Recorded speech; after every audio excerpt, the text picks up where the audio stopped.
Hello everybody, MegaZardX here, back at it again to give y'all another very exciting video. And for today, or should I say my episode 25 of my ZardCast podcast. Hard to think 25 episodes have came and went though, but second podcast episode for the brand new year though, and got quite a bit of stuff to talk about. But I do have two of my members here for tonight. How you doing, Sanikyu? How's it going? I'm hiding in the tall grass. Bruh. But is Oh it no! super tall? Just don't cut it down like you do in Hoenn, or they might find you. Oh, there's Rapidash might find me. Yeah. Oh god. And then what about No. you, No, Steven? no, no, How's no. it going? No. Hey guys, Andre Seegers here. Sir? I'm doing okay. I'm doing fine. Alrighty, and so it'll be the combination of three of us. Honestly, it's been a while since I actually started a podcast episode and had all three of us, or at least three of us here, for the longest time. But Mario and who is it? Hacks. I need y'all back.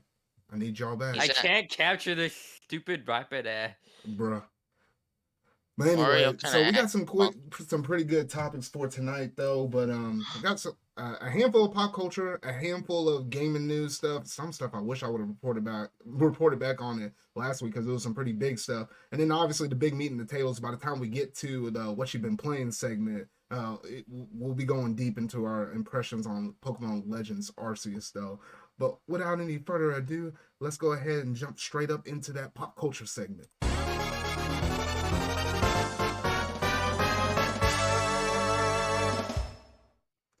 All right, so first up on the list, oh my goodness, I had to talk about this mess because shoot, Twitter, I live and breathe on Twitter, but the fact that they said that they're gonna start supporting NFTs, I'm like what the actual heck? I was like, bro, they can't keep getting away with this. I just don't like the way how it is because like literally with NFTs and stuff, it's like literally most of the art I've seen for NFTs, just in general, I don't care what outlet you're trying to use them on, but it's like some hideous looking art. Like I don't understand why people want this. They say it has value, but like I'm looking at this monkey that I stayed up on the screen, and I'm like, wait, what the freak? Like who wants that little piece of crap? I just don't get it. It has value. No, so what NFTs are used for is for money laundering and scams. Yeah, pretty much. Bruh. It's mostly just that. No, it's Zard. It's not even an exaggeration for once. It's literally just a scam. There's so many NFT projects that shut down after they got the money, and guess what? Nothing happens because people bought into it because is there even like any legality around that? Because I haven't seen.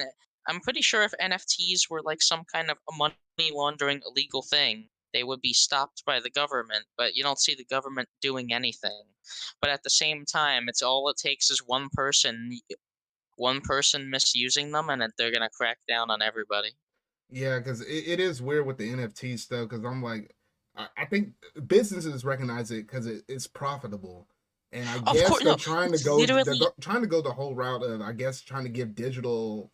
Because eventually we're going to be in like an all digital future. Like you probably see less and less physical. Well, that's what I'm saying. Stuff. Well, that's what I'm saying, Zard. The whole reason why, but yeah. It is literally, if you think about it for like a second, Zard, it's literally free money. They don't have to produce a product. They don't gotta advertise. They don't gotta do anything. Let's just give an example. You just gotta have an artist that draws good. That's about it. No, you put don't. It up on the thing. No, you do not need an artist that draws good because half of them look like shit. You want to know what you need, Zard? You need a generator. Well, okay, take that back. You just gotta have an artist of some level. Even if you pull somebody from kindergarten and say, draw some chicken scratch, we're about to sell this mess. So I'm like, okay. That's the sad thing, though. No, you don't. There's a generate for most NFTs. It like generates it and like gives random features. Oh, let's give them let's take this base model, give it a random hat, random eyes, and random teeth. And then, yeah, that's it. I had no respect for NFTs, but then, like, And that's a sad thing. I just get disgusted by it because there's this one dude that was like, "Oh, in memory of my wife, I have these two NFT monkeys fucking each other." Oh no. What? What is it? Yeah, Was it both of their NFTs? yeah, and they were like having sex and shit. Bruh. No, it was That's like, nasty. yeah. And then someone jokingly said, I will solemnly fap to this." And then the dude that posted, I was like, "No, you cannot. This is mine." I was like, dude, Why did he post it then? yeah. Then why did you even post it? That's why NFTs don't make sense. You don't want us to right click it. Don't show that you have it. Don't flex that you spent 10. This is what. But yeah, I was back to the thing I was saying. They don't need this. A company like Nintendo does. They have to work hard to make their exclusive games something unique, something fun, something good. And then you got Ubisoft over here with their, Ubisoft NFTs making what tens of thousands of dollars off of one digital cosmetic, and that's the thing. They make the initial money and then it gets traded around, and just insanely increases in value for shit. Yeah, and the one thing I guess you can point out, at least with Twitter, the last thing I will say before I guess we move on to the next topic though is I guess on Twitter you can tell the difference of the people with the NFT profile pics and the ones that are regular. Regular ones got circles, and the NFT ones got them hexagons. So it's like, oh, I like how someone was making a joke like, oh, now we know who not to follow or whatever when they got a hexagon. They're the ones that are getting bullied to like. They got at someone made. They're paying to get bullied on Twitter, and even then, literal algorithm it's so easy. Block it's all so easy hexagon. to make it's so easy to make a hexagon profile picture, bro. Like, okay, I will say there was a time where I was like, like when Bitcoin first kind of got big, I was like, okay, Bitcoin, it's just like another currency, It's like stocks. Having a Bitcoin is like having a stock. But no, having a Bitcoin is when crypto is so closely associated with NFTs that honestly both are a scam now. In my crypto it's and not even NFT. that. Cryptos are like they're making. They make it so hard to like even get a PC nowadays, just because like they're Well, they're no, buying. I just don't get what the hell is the purpose of mining?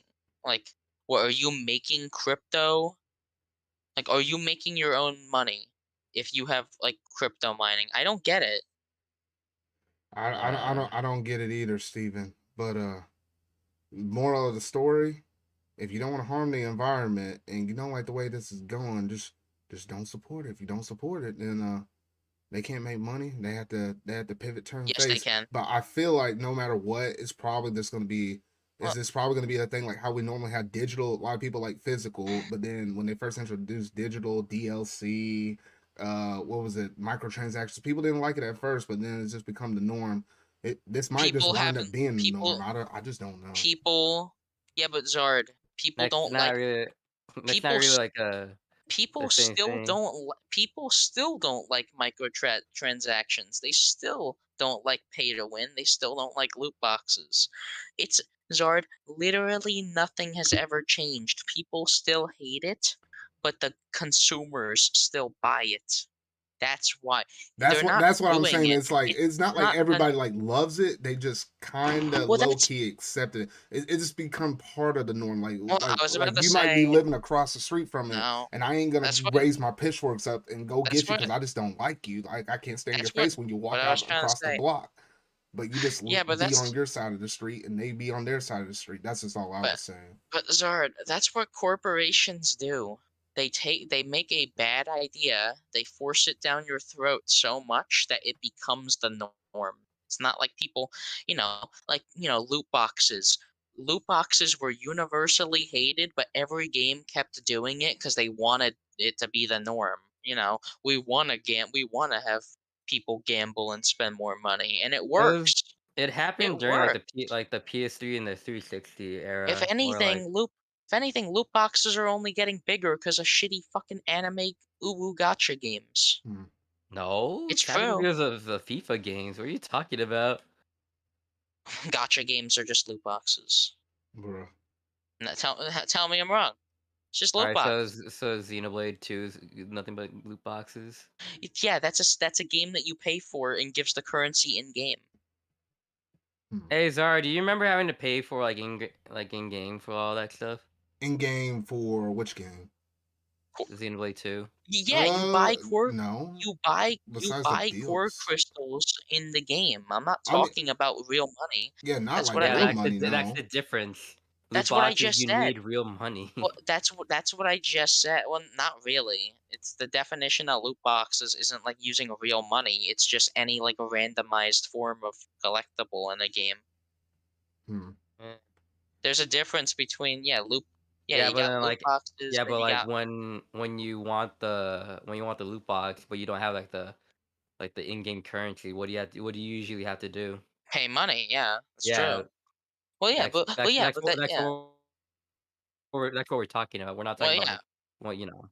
Well, yeah, Xenoblade 2 doesn't do it bad because, like Xenoblade 2 is gotcha, but like it's not paid gotcha. Then you have, and it doesn't really have an option. That's the other thing. It doesn't even have the option to like buy more if you don't Oh, count there's like a if you no, the thing if you is count like the expansion pass, I guess there's a that gives difference between cores. like mobile games and like actual video games. Like mobile games, they're mainly just like free to play games, which Yeah, are with the option to like buy those loot yeah. boxes. They're But at a the lower issue with standard. the issue with the other half is like you're paying $60 for a video game, and then on top of that, you need to like it's not that you need to but like Yeah. in some games you do need to pay to to get the loot box to even get like some of like the better like options. Uh, All right. Yeah. Well, But last thing I'll say about this is that Marvel's Avengers has loot boxes, pay to win, and microtransactions. I would Which not be is surprised if they do NFTs next. bro. I mean it's Square, which they're both you Yeah. didn't you see the tweet where like we're thinking of doing it. Yeah, fuck it. Yeah. Yeah, but I'll say right now, NFTs, even if they're the future, they're the bad future. Like the Sonic CD bad future. We didn't destroy the generators. Future. Bro. Oh no, All right. yeah. But yeah. So some good thoughts right there. You probably hear us talk about more NFT stuff when they do pop up when you got certain other companies because the day that Nintendo does it, then well shoot, it's Fucking just gonna be done. it's We're gonna done. we're gonna be done. There's no more arguing at that point. It just is what it is at that point. All right, but No, let's that's go not what I ahead. said. No, the day that Nintendo does NFTs, I'm done with Nintendo. Bruh, Like, you know Sony and Microsoft will do it first. That's why I'm saying Nintendo, because by then the other two would have done it first. which sucks. All right. But anyway, that's But all we got to say on the Twitter part. But we'll go ahead and switch over to the next little topic I have up here. And that is we did get the reveal of a brand new trailer for that Cuphead show. And honestly, from the first looks of it, it looks pretty charming. I actually really like it. I'll have to dig out looks good. Netflix. I don't watch Netflix a lot, but I will boot it on up just to see these episodes and see how well they turn out, though. It seems like the animation stuff is cool. You can kind of tell the slight differences between the way how it looked in game and the way how it looked on the show though. But Uh, I think the animation looks really nice. well, yeah. Well, the thing is, to be fair, the show kind of goes for more modern animation techniques. Like, it's not really rubber hose animation. It's like just the rubber hose designs in modern animation styles. Mm-hmm. I don't know. It looks a lot like something. I was gonna say it looks a lot like something like Gravity Falls, but not really. It's a lot more fluid than something like Gravity Falls. I think maybe it's due to the art style. Well, I guess that is playing like hand in hand with the animation. No, It still it feels has pretty it's smooth to me. no, no, it's very good animation. I'm just saying that it's yeah, obviously not the same as the game. Like Um, I'm watching it definitely it's definitely very at good. least it's not Flash animation, which thank God. Oh, Oh no. it looks beautiful. Like it's very beautiful like animation. I like the voice work is weird, but like I'll get used to it. Like Cuphead's voice seems a little annoying. I mean, I when like you think Mugman's about it, voice. like it's just that well, we've never even heard them speak even in their Well, own that's game, true, but he's got like so a new they both got like New Yorker accents, which I think is really fucking funny. Actually, I feel like that's kind don't of you fitting, hate though. it when they have New York accents? Nah. Hey, I'm walking here. Oh, well, Jane. I beat you to it, bruh. But I'll be kind of curious to see how well, I guess some of these other bosses and stuff are portrayed from the game, like like Dice Man and the Devil himself and all of that kind of stuff, though. So I feel like it'll be a pretty good show. I don't know how many episodes. I don't think anything's like concrete of how many we're gonna get. But if I had to guess, it's probably like no more than like 10-ish. I feel like there's probably be right around 10. Yeah. But I'm just like, I'm looking. King Dice's voice is pretty fucking good. Well, yeah, but other than that, not too much more to that story, though. I just want to go ahead and put it out there because actually the show comes out. What's the date on it? It's like February something. It's like February 18th. 18th. Okay, a little after Valentine's Day. Okay, but yeah, so about middle of February we'll get that. So some pretty good stuff though. But any last thoughts? Oh yeah, I was gonna say I like how they go through a lot of set pieces from the game, like boss characters and stuff show up a good amount. I wonder how long it's gonna be, or if it's gonna get multiple seasons. But I do like how Netflix is branching. Like Netflix is branching out to like more comedy stuff. Good, like good Netflix exclusives. Because guess what? Netflix doesn't have a lot of good exclusives. Well, that's because everybody they have started Squid coming Game. in and started doing their own streaming services like Disney Plus, Paramount Plus, Yeah. HBO. I mean, all So, those started yeah. popping up, and that started ripping a lot of stuff from Netflix. But And then you got stuff like Cuties, which I don't even want to Do talk not. That's been a year ago, Steven. Don't bring it up. Bruh. I'm never gonna forget, honestly, after what they fucking did. I love how like the director tried to like say like, oh, actually it means It's trying to empower people that have been through this before. But yeah, Netflix is being more based finally. That's all I'll say on that. Anything you want to say, Sanikyu? No, not really. I'll probably watch it. I was about to say you better watch it. I'm gonna watch it. But yeah, just don't go making a deal with the devil. That's the last thing we need you to do, though. But that's about it for that story, though. So we'll go ahead and move over to the next topic, which is this is the interesting one for me, and I knew I had to put this up here the second I saw it up on Twitter, though. But apparently, and I'm trying to pull up. Let me see if I can get his roughly what he basically said, though.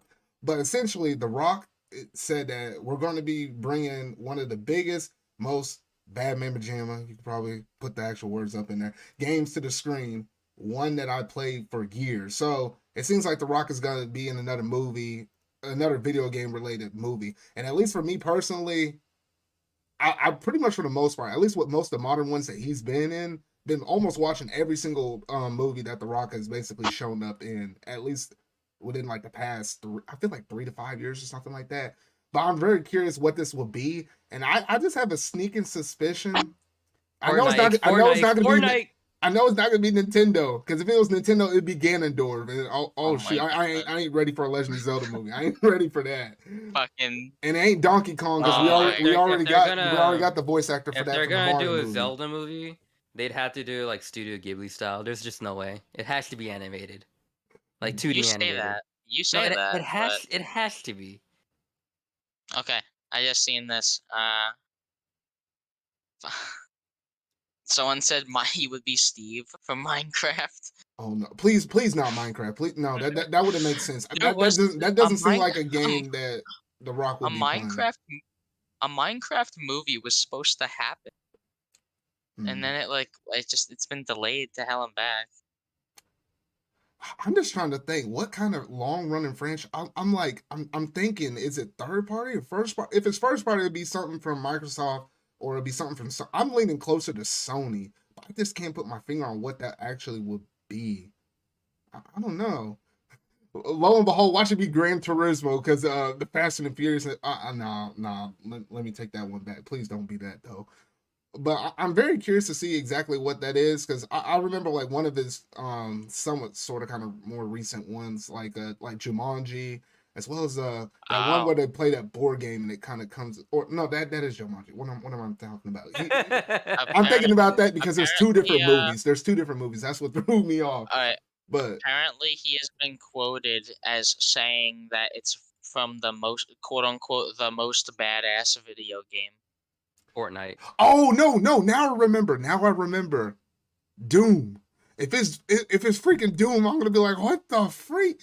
I can see that. I can see it, but then again, long running franchise. I mean, it just kind of made this resurgence. Have you not remembered the? No, they don't. No, like I'm pretty sure like the rights to Doom movies, like he can't even do it because like the first two Doom movies were just awful. Mm. Well, I was gonna say, apparently the rumors are that he's gonna be in a Call of Duty movie, which would just be boring. But Call of Duty, I feel like a lot of movies kind of naturally do Call of Duty without the name Call of Duty up on there because there's always a bunch of movies with a bunch of shooting guns. It's a shooting game. Yeah. Call of Duty is the most generic thing imaginable. That's just the truth. Yeah. Call of Duty used to be cool, but not because of the gameplay. Zombies somehow. Yeah, like it used to be cool. Did it just raise its fucking stats? What the hell is this Pokemon? What are you fighting? A Rapidash? Oh no, it does. I got to talk about that once we get to the topic. I got to talk about it. Ooh. Yeah, wait, hold on, we're not there. We're not there. Yeah, you're the one that brought it up though. But I'm just saying, once we get there, I got to talk about that because ooh, that game though. But I think that's about it in terms of the Rock information I wanted to share. Very curious to see what that movie is, because I think the last work he did was Jungle Cruise, which I did enjoy that movie quite a bit though. But yeah, so I believe. Oh, you should watch it. It's a fun watch. Nothing crazy, but it's a fun watch. It's based off one of the rides at Disneyland. Yeah, it's that Jungle Cruise ride. I think it's in Magic Kingdom. I think. If he's in a Fortnite movie, I will Lamau and XD. I will watch that actually. You know, I would have to, that would force me to have to watch it, and I'm gonna be like, "What the heck?" You know, but I was gonna say, I genuinely think Fortnite would work as a movie. The whole story about because Sanikyu, I'm guessing you've seen it. Like the whole story about like the loop and this endless cycle and all these like people and the IO and all that. You've seen some of it. No, like maybe. Well, basically, there's like two warring there's like two warring factions over control of literally the most powerful thing in the universe. You can make a fun movie out of that. The Infinity Gauntlet, because Thanos was in it. No, the 0 point, that big glowy thing in between the two islands. You're a big glowy thing. You ever thought of that? You can't. That's like not no. Sir, all right. Well, anyway, though, so that's going to basically do it for all of the pop culture segment stuff. So let's go ahead and transition over to what's in the gaming news.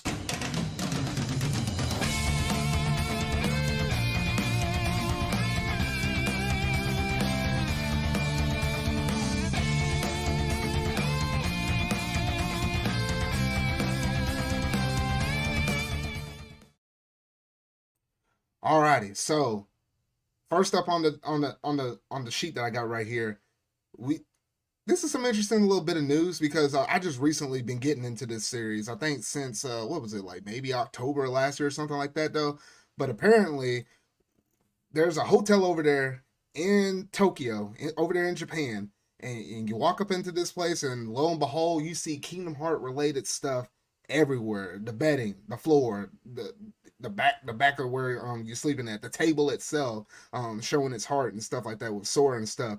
Essentially, you can rent one of these hotel rooms, and it costs like a whole. It's expensive, and it sells out real fast though. So how much is it? I have to pull up. The little thing. I might have it on my Twitter thing over here though. But you have to convert the yen over to US dollars though. But I know it's stupidly expensive, but.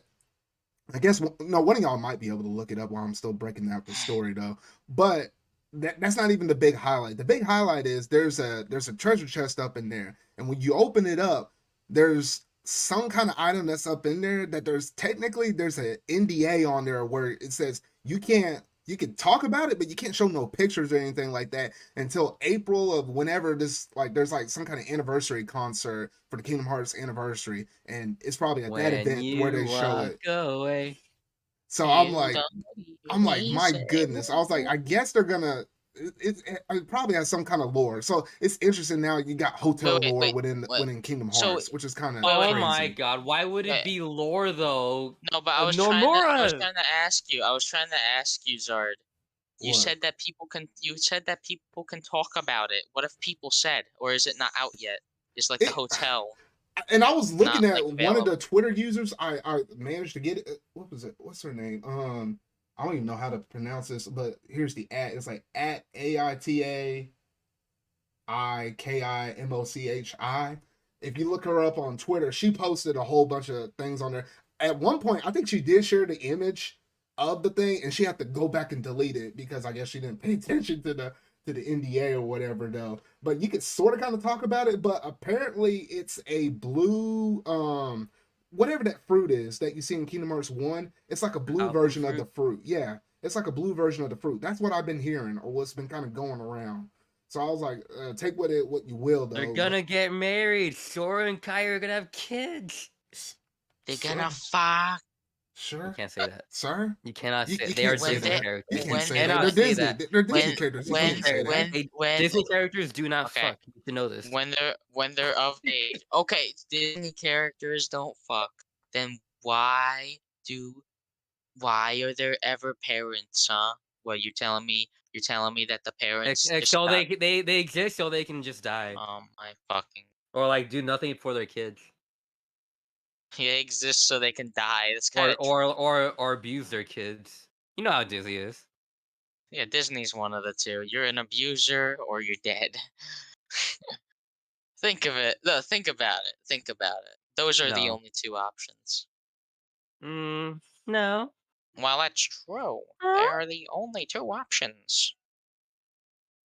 Wait, hold on. Wait, I think I found out what it is. I think it was like maybe part of that fruit, but then apparently the treasure box contains an oath keeper, but it's like a different form or version of an oath keeper or whatever though. It's like the combination of one or two of those things, I guess, is what's running around now. But yeah, so it's interesting. Now you got hotel lore. Now you got a reason since we got hotel lore to put in Mr. Mosby from The Sweet Life of Zack and Cody. He's gonna be the next new boss up in this thing. Dude, The Sweet Life of Zack and Cody is now canon to the Kingdom Hearts lore. Corey in the house. Just like how Fortnite is canon to Kingdom Hearts. Oh, I don't know. I don't even want to know how that works. No. You wanna know how? No. It's because Star Wars was in Fortnite, and Star Wars is owned by Disney, and you know what else has Disney in it? Kingdom Hearts. I feel like that's Kingdom Hearts connected to Fortnite. Yeah, the sad thing is that you're not wrong about the Star Wars thing. It's canon. Yeah, it even has canon. It's even canon to the Star Wars movie. Bruh. But that's basically all I had to say on that topic. So not too much though, but I feel like by the time April comes around, we might get some kind of plans of where Kingdom Hearts is kind of going from here. Curious if they're going to do like another, what is kind of like considered like a side series, and I don't know all the events that happen after Kingdom Hearts 3. I'm still in the middle of like Birth by Sleep. That's where I'm at right now though. But whatever happens at the tail end and the stuff that happens at the end of Kingdom Hearts 3, is it big enough to warrant the next game being called Kingdom Hearts 4? We have to wait and see. Well, technically we have the Melody of Memory Kingdom thing Hearts that already 3 technically released after the game. It's the end of the Darkseeker saga, so. Yeah, so since it concluded the saga, it could warrant having the Kingdom Hearts 4. But we have to wait and see on that one though. But that's gonna do it for that one topic though. So we'll switch over to some even more Nintendo news, because recently, within like the past week or so, we did manage to get the release of Banjo and Kazooie for the Switch Online. Boo. How are you saying boo? This was actually the first way how I was. I'm not talking about the game. I'm talking about the expansion itself. Oh, you're talking about the expansion. Okay. I was about to say, I was like, the game itself, I was like... One game per month. Jesus. Hey, boo-hoo. Well, I'll talk about that here in just a moment, though. But in terms of the Banjo release, I actually was kind of excited for this because actually I was able to check it off on my Smash Brothers list. So I checked that off. Now there's only like 2 different characters on the Smash roster that I hadn't played. What is left? For me, it would be Metal Gear Solid and what's the other one? Well, I mean, you have a PS5, so you can play Metal Gear It's 5. Metal Gear Solid and something else. The other one's slipping from my mind. Oh, Terry. Either Fatal Fury or King of Fighters, one of the two. Well, you can get one of the Fatal Fury or King of Fighters games on the Switch. And yeah, I can. I just never got around to it yet. But there are a good amount of them, I'm pretty sure, on like the arcade archives and shit. And they've also just released some of them because SNK understands that their backlog is important. Well, SNK, to be fair, SNK like doesn't do anything anymore, or at least not a lot. They do Windjammers. They did Windjammers, and they still do like what they're doing a new King of Fighters game, I guess. But like, they don't really do anything new. They just kind of, they have their franchises. Hey, that's a couple of new things. What is it? King of Fighters 15 and Windjammers 2 are new releases. I give them credit where credit's due, but like what you said, they don't do like a crap ton or at least consistent stuff. That part is true. But back to the Banjo side of things, though, I'm glad I was able to play this. It's an interesting platformer, I will say the least. And I did a couple of Twitch streams on my Twitch channel already, though. And I think I knocked out, what was it, the first 2 levels or whatever, though? This thing is a heavy collectathon. I didn't think it was that heavy on the collectathon thing. And I was like, boy, you got to go through and get all this crap. I do actually really like how you were criticizing how it's a collectathon. And you were just comparing it to Mario 64. Like, hey, this is just like a thing in Mario 64. Like, it's true. Yeah, well, guess what? I just think it's funny. I just think it's funny that you're criticizing it for being a collectathon, even though this is like the most Nintendo a non-Nintendo game has ever been. Basically, it's like I knew you were gonna go through collecting some stuff. I just didn't think you were gonna be collecting that much stuff. It's literally just, it's kind of like, it's only slightly more than Mario 64, 7 stars, 10 jiggies, but Mario 64 has more levels, so it's like there's a little bit more variety there. That's how many levels are in Banjo Kazooie? 8. Maybe? Wait, is there only 8? So you telling me I got 25% of the way done with the thing? What the freak? I'm checking. Well, to be fair, Zard, they get more complex. Oh, I know they probably get more complex. And I hate when you're going around and getting those music notes. You got to get 100 of them. And then I get like 90 something, and then I'll wind up missing a few. I'm like, where the heck are you? There are 9 worlds in the game. Oh, 9. Okay. Yeah. Not too bad. Not too shabby though. Well, you say not too bad. That's a pretty good amount. Yeah. I mean, it was good. I think it might count Grunty's Lair, so it might just be 8. Oh, I got you. Yeah. Oh, the boss area. Okay, so maybe. Well, to be fair, Grunty's Lair is also a pretty big area, even though it's the hub world. Oh yeah, the hub world is like much better than Peach's Castle. Exploring. I'll give it credit where that does feel a lot bigger. It feels like Donkey Kong Island from Donkey Kong 64, obviously, because they made. They're made by both the same developers. I mean, they're both made by Rare, so I mean. Now that we got Banjo, I'm like, first of all, we're probably gonna get Banjo Tooie, and that game's gonna chug like hell because it already did on N64. Bruh. And that's gonna be funny. I seen someone say that they could enable stop and swap, but they're not going to. Wait, what in the world is that? I keep hearing people talk about that, but I don't know what that is. Basically, you know how in modern games, if you have save data from a previous game, you might get little bonuses? Uh-huh. Banjo was like the first game to try to do that. Didn't work. Wait, what? Stop and swap. What is that? Okay, I wasn't paying attention. You've never heard of stop and swap in Banjo Kazooie? I never played Banjo Kazooie. All right, well, basically, in Banjo Kazooie, you were supposed to collect items using. Here's how it was supposed to work. In Banjo Kazooie, there are like 6 or 7 secret items that you can only find using cheat codes. But the whole thing is that you were supposed to get those cheat codes in Banjo Tooie. Like, in Banjo Tooie, they would tell you the cheat codes. Then you would put your cartridge of Banjo Kazooie in. Get the items, and then you could take out your cartridge very, very quickly, insert the Banjo Tooie cartridge, and it would recognize that you got them. Oh, what the heck, bro? Because because basically in older models of N64, it retained some memory after the cartridge was taken out. Bro, you were having kids just like pounding those cartridges up in there, bro. Yeah, no, but they never implemented it because once Nintendo found out, they were like, "Wait, we're making a new model of N64 that this won't work with. Shut it down." Okay, that makes sense. I guess that's kind of like it's like cross progression or something like that. Like we see it sort of kind of like cross save, like where you can put stuff into like a new version of the game on a different console. So I mean, we kind of see it nowadays though, but the thing doing that on the N64 back then, that's interesting. Yeah. Huh. But yeah, but outside go ahead. I was just gonna say that like Banjo, it would be cool to see. It's cool to see Banjo come back and like be experienced by a whole new audience, which might appreciate it. I don't know. Who knows though? Or they could just complain about it. Hey, if I was about to say if there's anything that maybe could revive Banjo, it's Nintendo fans fucking annoying Microsoft until they make a new one.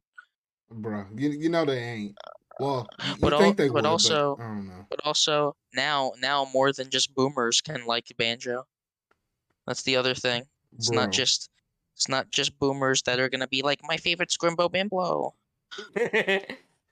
Oh yeah, but also since we had the news of Banjo Kazooie, they did, I think, what was it, maybe 10 minutes later after the game actually launched for it, they did announce what the next game will be, and it's none other than Legend of Zelda Majora's Mask, which I already played through all of that game, so it's not like I might tinker with it a little bit. You didn't play the N64 version. I know, that's why I said I played the game, but not the N64. I might tinker with it just to see how it is controlling on the N64. I still need to go back and finish Ocarina of Time, though. But anyway, so that's the next game that we have up on the list, though. So some pretty good stuff. You know what? Since they're already getting some rare games up on here, please bring my boy Conker over here. I saw our boy Yoshi. I saw Yoshi playing Conker, and I was like, wait a minute, what is this? And I was like, oh shoot, you know good and well if they do that, I'm gonna stream that a whole bunch on Twitch. I can't do it on YouTube, but I will do it on Twitch. It is a very unchristian game.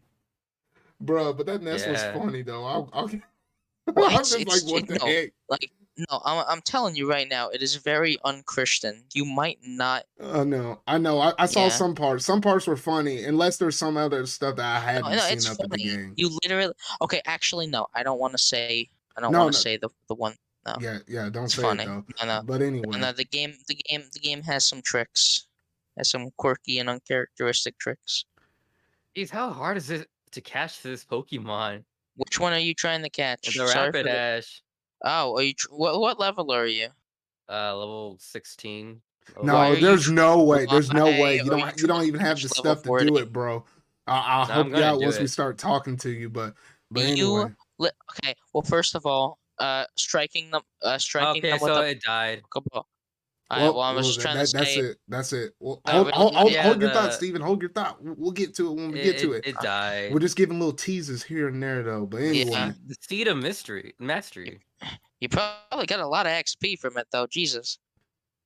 No, I only got like 1,600 for like one of my Pokemon because that was like the only one I had left. Alright, well, so like what I'm doing is like I got a Drifloon. And I'm like sneak attacking it, so I can get hypnosis on it to get it drowsy, doing small damage at a time. Zard, if you think about it, we're slowly escalating into the main focus, so it's okay that we're talking about it. No, not really, because we still got one more big one to talk about. All right. But anyway, that's gonna be it's about as big as Disney buying Fox. Yeah, pretty much. So that's it on the Banjo, though. The last major gaming news topic that we had up here for today is none other than Xbox went out and bought another one. You thought Bethesda was big, but no, man. This one over here, it was like, you know what? Hold my beer or whatever, though, because Microsoft actually managed to acquire Activision Blizzard, and there's popular franchises associated such as Overwatch, Diablo, Call of Duty, World of Warcraft, even Candy Crush, which is a huge one in terms of the mobile market, and so forth and so on. That even also includes our boy over there, Crash, as well as Spyro. That is freaking insane. How much did this sucker sell for? Over $70 plus billion 60, I was like, what the actual heck? 69. 68 billion around there, like 60, I think. No, it's 70 plus. It's 70 plus. I kept hearing that number. I can't remember exactly what it was, but it was 70 plus. 68.5. I don't know where she's hearing that 68.5. But I always From kept Young hearing Gay, 70 you know, the billion. YouTuber. Oh no. But anyway, so I was like, this is crazy because I think I remember this. It happened. I was at work and I was just randomly scrolling through my Twitter, and then I saw Xbox bot, and I was like, wait, what? And I looked at it, I was like, holy freaking shoot! Wait, I was like, wait a minute, that's Spyro and Crash and Call of Duty and Overwatch. I was like, hold the phone. I was like, what the heck? And then I was like, these videos about to start rolling in. Everyone's making the memes about Crash and Spyro, but like the biggest one, at least for Microsoft, is Overwatch, because Overwatch, nah, no. It's not Overwatch is good, but Call of Duty is the big one. It's Call of Duty. Call of Duty is the big one because Call of Duty. You cannot say that. Call of Duty is the one that had a lot of PlayStation players playing that game. Overwatch has more like brand recognition and marketability. Well, no, that's Call of Duty. No, Call of Duty. No, it's still Call of Duty. No, literally. Steve, I know you're a zoomy woomy, but like, Call of Duty is like really huge. You know what I mean, though. Overwatch has those characters that they can merchandise and market and what characters?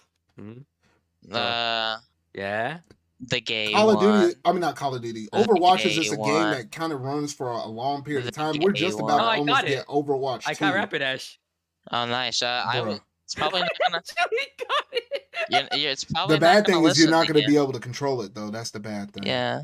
That's all. I just wanted to catch it just because I could. Okay. Which is like, I'll talk about it later. Yeah. Right. But as for that Call of Duty thing, bro, that's the game that a lot of people will play on PlayStation. Like a lot more. There's a bigger audience of them playing it on PlayStation than what there is on Xbox. To the point where PlayStation, they don't really make it. They don't really make a lot of first-person shooters because they rely so much on the microtransactions and stuff on Call of Duty, especially Call of Duty Warzone and stuff. Like that thing just prints money, and Sony's always able to take a piece of the pie. That's why it's a yearly game. Obviously, they're gonna Which they almost were about to run that sucker down into the ground. I will say that because I know they weren't. I found Atomic Lost Satchel. no, they were. Like was it off that again? With Call of Duty games, like the modes, like there's not even that many like with the new ones, which is why wait. Sanikyu. What? Was his satchel off of that cliff I talked about earlier? It has max potions. Oh yeah, he did say that, I think. He was saying in your stream to get his fucking max potions. Yeah, he told me to get max potions first before I go get some but yeah. Sorry for saying something. Call of Duty. Yeah, we're still talking about that. Like the only reason why you'd play Call of Duty nowadays is just for like zombies, and even then they've ruined it. So yeah, because I know I feel like Alexis is one of our biggest Call of Duty people, or at least more consistent. It's been years since I played Call of Duty. Like last one I played was one that was on the Xbox 360, and surprisingly enough, one that was on the Wii. Like that's how long ago I played the series. I was like, bro. I'm putting on some drip. I'm getting a light blue coat. But outside of that, it is kind of crazy. And I know this probably put PlayStation at odds. Like for Nintendo, this ain't gonna really, shock or fathom anything, no. But at least for PlayStation, for the sake of Call of Duty, for the biggest part, I know they were over there scrambling and stuff. And you did see Phil Spencer say that, you know what, we value our relationship with Xbox and stuff. And we will continue giving out or not continue. I can't remember the exact word in what he said, but basically they'll say Call of Duty will stay on PlayStation. But if you look at the exact wording of it, it's like current, like the stuff that's already established or stuff that has contracts. I feel like for the next 2 years will still come to PlayStation. But once all those contracts and stuff are up, that's it. If I was Microsoft, they're gonna pull that. They're gonna pull it over there to Xbox. Like at that point, it's gonna be all exclusive. Because they need to make more. They need to make money from it, right? But you know how they're gonna do it? How? They're gonna put Game Pass on the PlayStation. No, Yeah. Sony is never gonna Oh, allow I was that. about to Sony And is that count- never and gonna that allow count- that. say that. Oh wait, no. I see what you're talking No. about, Sanikyu. No, Microsoft can go up to Sony and say, "Hey, look, if you want Call of Duty, you have to put Game Pass on PlayStation. They have to play it through there." And then Sony's probably gonna say, "No, we don't want that thing up on there." And it's like, "Well, I guess you don't want Call of Duty." That'll be the only way after all the contracts are up, the only way how Call of Duty will be able to make its way and stay on there. There's Warzone that's like a long ongoing thing. I feel like that will stay. But any other brand new releases after the fact, I feel like it's like what me and you basically said, Sanikyu. That's how I have to play it out. To be fair, all Call of Duty games are the same. So anybody that actually goes to get a fucking Xbox just to play Call of Duty is like an idiot. Holy shit, there's a huge ass No, repetition. there's a But, big like, no. Go look on Twitch. No, there's Look like at the differences numbers. between like there's I'm differences between not the other ones. It's the literally just old the ones. modes. Yeah, Well, no, yeah, the it's the old, modes. yeah, but the new Call of Which is Duty what, games that's are all what the I'm same. saying. So they're not all the same. It's just literally the modes, like the old one, which is why I made which is why I said like the current Call of Duty sucks because there's not that many modes to it. Yeah, no, it does. That suck. So outside of that, before we would move on to the next major big old thing that I had up on this list, it's just crazy to think that Crash and Spiral, games that were heavily tied to PlayStation are now going to be Xbox IPs, and it's like it all came around circle. Like that's just crazy. Well, yeah, you literally play Crash Bandicoot in that one Uncharted game. Bruh. I mean, it is ridiculous. I don't know. I'm trying to remember. I don't remember seeing it. I'll have to probably look it back up. But it wouldn't surprise me though. That would kind of make sense though. But yeah, what a world we're living in, and if this is only the beginning of the news that we have for the year of 2022, I'm kind of curious. I feel like by the time we're done with 2022 at the very tail end, this is gonna be some kind of crazy year, because if we're gonna start it off with a big acquisition, like this is legit one of the biggest acquisitions I think in gaming history, or at least in a long time. I can't remember what was the bigger one before this one though, but this is freaking huge. The Bethesda one. But listen, yeah. Doom guy is now gonna kill Crash. That's the new lore. That's good. That's good. That thing can die though. But in terms of other acquisitions, I kind of hope no one else gets bought at this point, because I feel like it'll just take one more, and then you probably gonna have Sony trying to. I'm just like, please don't let nobody buy Square Enix. Like that's the one I draw the line in the sand, and please do not. For all things good, do not buy it. The only one I want to buy is Konami. Konami can get bought by somebody. I don't care about that one. No, Konami should get bought by Sony. Yeah, no, I agree with that. Like, give Death Stranding guy his company back. Well, no. Make it so Kojima can make a Silent Hill game. That's what I should say. I don't know if we're ever gonna get that Silent Hill. I would love to see Silent Hill come back. Yeah, it would be a thing. It would be a thing. But any other last thoughts for the Xbox Activision Blizzard theme before we move over to a whole new segment? Yes. Sony is gonna clap back by buying Square Enix. I have said all I've said. Better not. Absolutely no. No, they better not. No. Because there's some good games they make that come to the Switch, and there's good games that come to the PlayStation. Please, RPGs to just like straight up action RPGs, which I'd rather not them do. I thought of one, and I think all of you guys are gonna disagree with me. I think Sony's gonna buy Sega. Nah, I have a feeling. I hope to say. Well, I think Sony is gonna buy Sega. Persona has grown into such a massive thing that I think they can't really buy Atlas, so they're just gonna buy. You know what's gonna happen? Sonic's gonna die like, if Sega get bought by Sony. Sonic's just gonna die. He's gonna be like roadkill on the side. I'd say Yakuza would probably still be in a decent place. No, it's on Game Pass. Remember, so like all those Yakuza they already games took the first couple off. No, they already took the first couple Yakuza games off Game Pass. They've been slowly taking. They slowly take those games off. It's just no. I feel. I don't know. I feel like Sega's gonna be bought by somebody. I guess is like the whole thing. Mm, I well, feel like something's gonna happen with Sega, and also, yeah, like I said, I don't want Square Enix to be bought, but like, oh my God, man, you know what? stop. If they were Yeah. to get bought, this is the last thing. If Sega were to get bought, number one, I feel like Sonic would die, and number two, Bayonetta will literally turn into the new GoldenEye. But That's what's gonna happen with that. It'll be no, tough. It'll be tough. Oh no, no, I'm pretty sure Bayon, Nintendo owns Sega, so I don't no, think they could even buy a. but Nintendo owns Sega.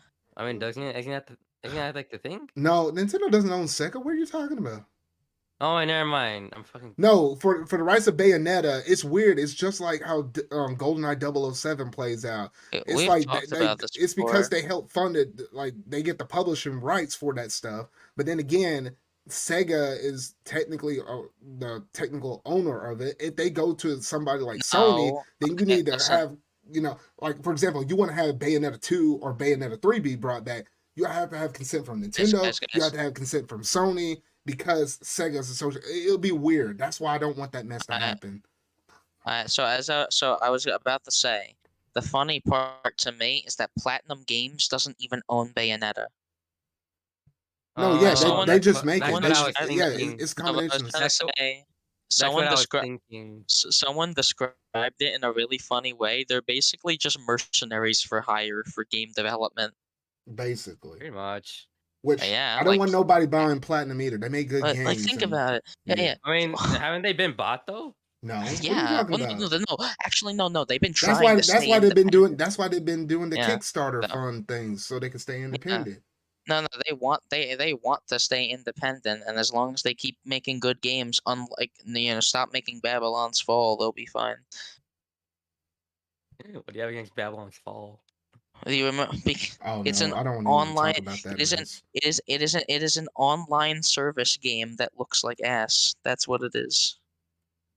Like it goes for that like paint or like that drawn art style, but it doesn't look right. Why is it a live service game? Why can't they just make single player action games like they're good at? I don't know. Make an Astral Chain 2.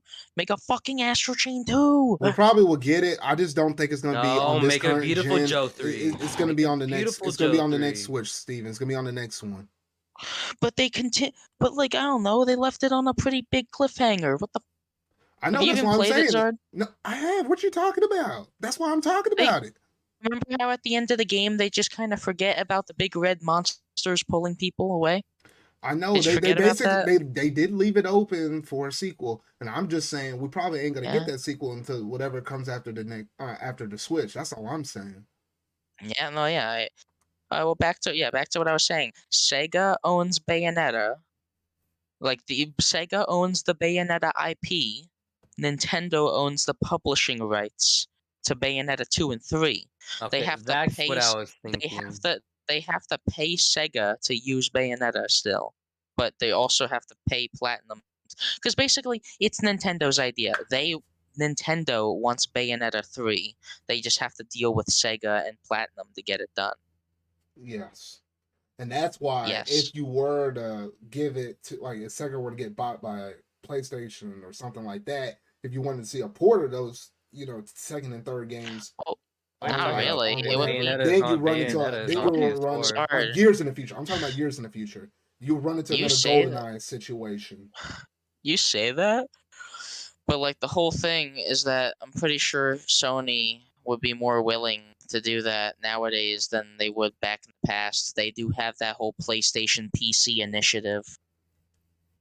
God of War has been put on Epic Game Store and Steam. They're doing that with more games in the future too. Yeah, they can put Spider-Man on PC. Oh my God, that no, would be I feel like that's the awesome. one they won't do. That would be the last one. It would be the one they don't do, or the last one they would do. Yeah, but that would be. What other game would they not put on PC though? I don't know. They'll put everything else before Spider-Man. I will tell you that. They could do Last of Us 1 and 2. Yeah, but who cares about Last of Us? Sony fans. I said it.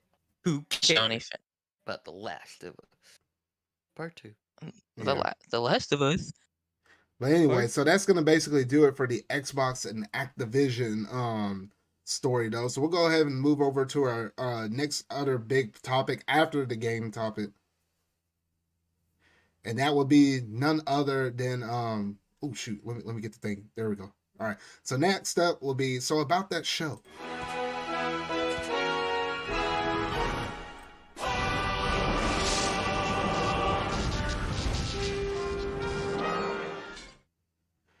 Alrighty, all right, here we go. All right, it's been a while since I've done this because the last two topics the last two shows, episode, what was it, 23 and 24, wasn't able to put these little topics up in here because we're doing our year-end gaming review though, so there wasn't any time to do this though. But I'm curious to hear from y'all. What's some stuff you've been watching? Whether it been anime, shows, stuff on streaming services, etc.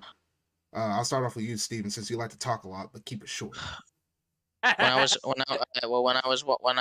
had COVID, I was basically just watching a bunch of Disney movies. Watched Toy Story 2 for the first time. Enjoyed it. I don't understand how did it take this long for you to watch Toy Story 2? Don't worry about it. Don't worry about it. I question you, Steven. I question you. Yeah. Well, guess what? It's just a thing that I did. Bro. I just didn't watch it, man. It's just a thing.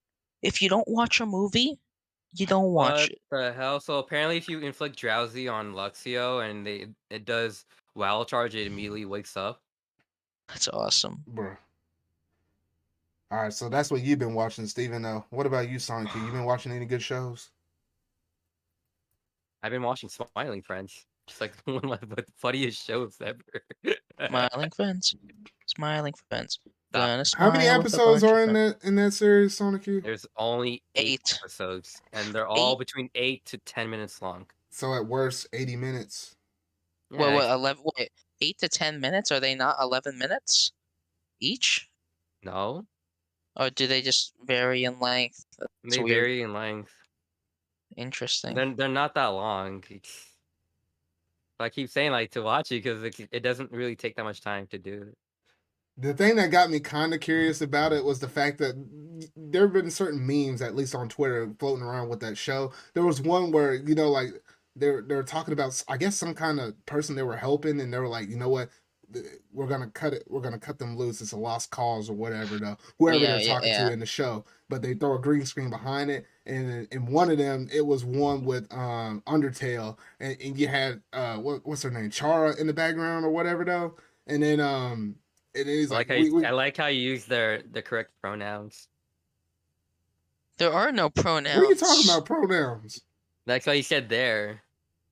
Oh, Pog. I don't know. It just came out like that. Whatever. Aced. But anyway, so they were out there. You aced it, Jard. Let's go. I'm copying right now. Sure, or whatever. But anyway, they were talking over there, and then Char does that jump scare thing, and that was pretty funny. So it has piqued my curiosity.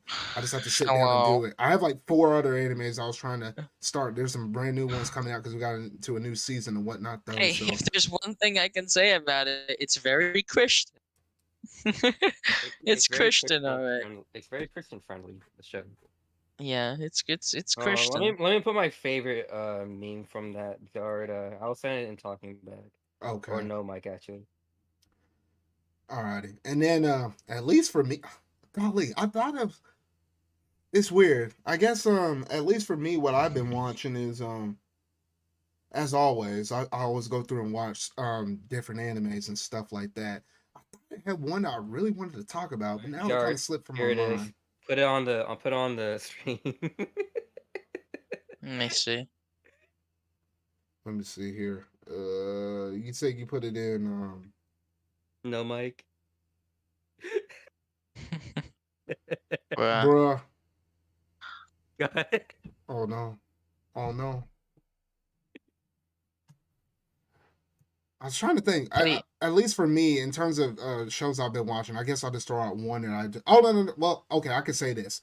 I actually been going back and rewatching stuff because technically, what was it? Was it 2-3 weeks ago or something like that? I came down with COVID, so I literally was stuck up in my room for almost like 3 to 4 days. Like I felt like I spent a lot of time up in that room.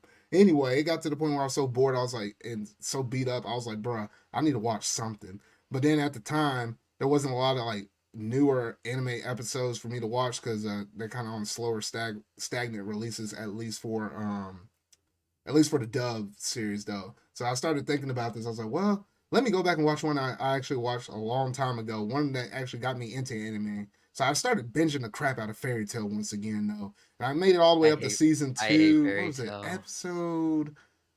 I'm on episode 50 something. It's out of season 1 because season 1 had like roughly like 48 or something like that. Kind of close to 60, but I don't think I quite hit 60 though. But I do owe a lot of respect to that because at the time, whenever I was watching that series for the first time, I only watched Pokemon and I only watched Dragon Ball at that point. Dragon Ball Z in particular, though.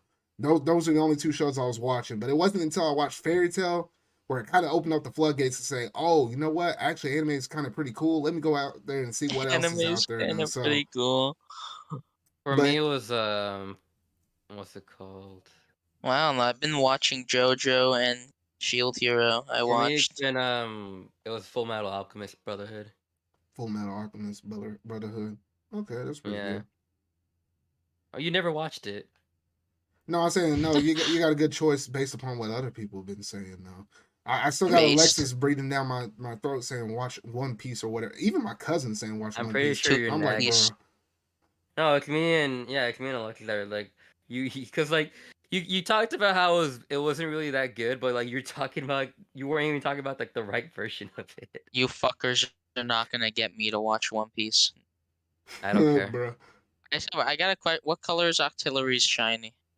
Why don't you look it up? You have the internet. Yeah, look it up, man. I ain't gonna tell you. Wow.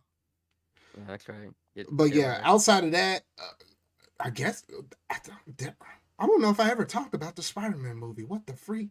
I normally would, and I'm kind of running behind in terms of my Marvel content. I still gotta sit down and record a lot of this stuff. Like I still gotta review the last 2 Hawkeye episodes. I still gotta talk about my Eternals and my Spider-Man reviews, and then I gotta talk about all the Disney Plus shows we got from the year of 2021, how they all stacked up or whatever. Like I got a long list of Marvel stuff. I just gotta pump it out though. But you'll hear my thoughts on the Spider-Man movie. Overall, it was a really great movie, and that ending though, it definitely does set things up for very, very interesting for Spider-Man to be super independent. The way how they kind of left him out on the streets. But outside of that, that's basically all I've been watching though. But any other last things y'all might have remembered before we get over to the thing y'all been alluding to this whole entire podcast? Yeah. All right. So without any further ado, let's go ahead and switch over to the next big old major topic, that being what you've been playing.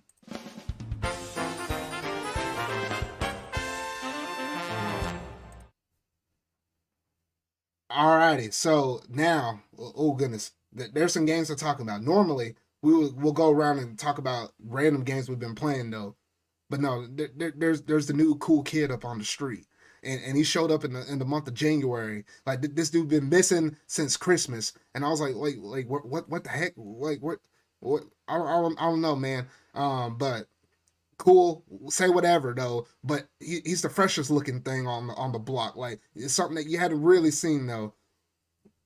But I'm talking about none other than Pokemon Legends Arceus. Now y'all may talk because I was doing my little intro thing. But what y'all gotta say? Saying that it looks good is a bit of an overstatement. Not in terms of just looking good. I'm just talking about the package as a whole, like everything that's there as the core. I wasn't just talking about just visually. I was just talking about everything as a whole. That's what I was talking about. But it didn't come out fresh. It came out like looking pretty weird. That's all I gotta say about that. Visual wise, it is kind of funky. Gameplay wise, I had like a moment where like one of the models were just like standing in the air, and I was like, huh? I did see on Twitter how there was like a Snorlax, which I saw part of it on your stream. How the Snorlax the alpha Snorlax would like charge at you, and it'll be kind of floating in midair for like a little bit. But it's afraid of water. Yeah, I saw on one Twitter video where they did the same thing like in your stream, but then they zipped little right, and they flew by, and he was like, wait, where the heck he go? He looks over, and he's standing on the top of a tree. I was like, what the freak? But that's like probably the craziest thing I've seen, at least in this game so far, that someone has posted on. But honestly, as a whole, this game caught me by surprise. And I was like, you know what? At least for me personally, I'll hold Gen 4, or should I say Sinnoh, very close to my heart. At least what they did with Diamond, but then they further expanded upon it a lot with Platinum, and that's what really solidified it for me. And I felt pretty disappointed with the release of Brilliant Diamond and Shining Pearl, because there wasn't like huge incentive for me to go back to it though. But they rebounded really hard with Legends Arceus, and I was like, you know what? There's a reason why I like Sinnoh, or AKA pre-Sinnoh, with them calling this the Hisui region though. But I was like, there's always something about that I like this region.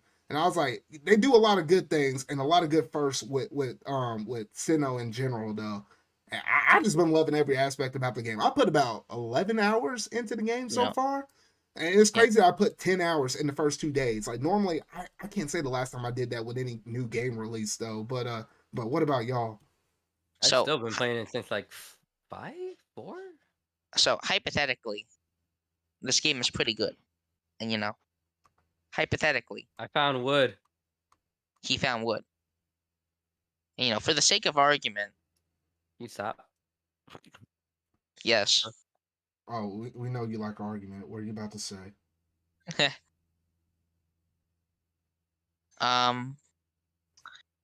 game looks like shit. Yeah. But that's okay. No, it's not. The lighting is so bad. The shadowy effects are just awful. The water, the lighting, in some areas are just bad. Like but the fire though, Sanikyu. But no, the fire. The lighting is just awful. Okay, I'm gonna say 2 things, Sanikyu. The effects and particles are actually pretty good, and the lighting, I actually think is good. You want to know what's not good? Textures. That's it. It's literally it's just textures. I don't know about just textures. It is just textures. No, it's literally just textures, and things are a bit pixelated when you look at them. Like most things, no, they are just pixelated. I mean, just a little bit. Hey, have you ever played the game in handheld mode? I actually did it for one quick moment. It actually it runs good, and actually looks. I don't know why. It feels like it runs a little sharper. Maybe it's because it's a smaller screen or whatever. It can a very lower resolution. Lower resolution, and then smaller screen. So it does actually look fairly clean playing this thing in handheld too. You want to know the funny part though, Sanikyu? It basically looks the exact same in handheld. It looks the exact same in handheld as it does on console, which I don't know if that's a good thing or not. Eevee! You want the Eevee? Oh, I'll tell you this. There's the Moss Rock in that first area, Sanikyu, if you can find it. I'm gonna see if you can find the Moss Rock in order to evolve into a Leafeon. It's in the first area. Did I catch it?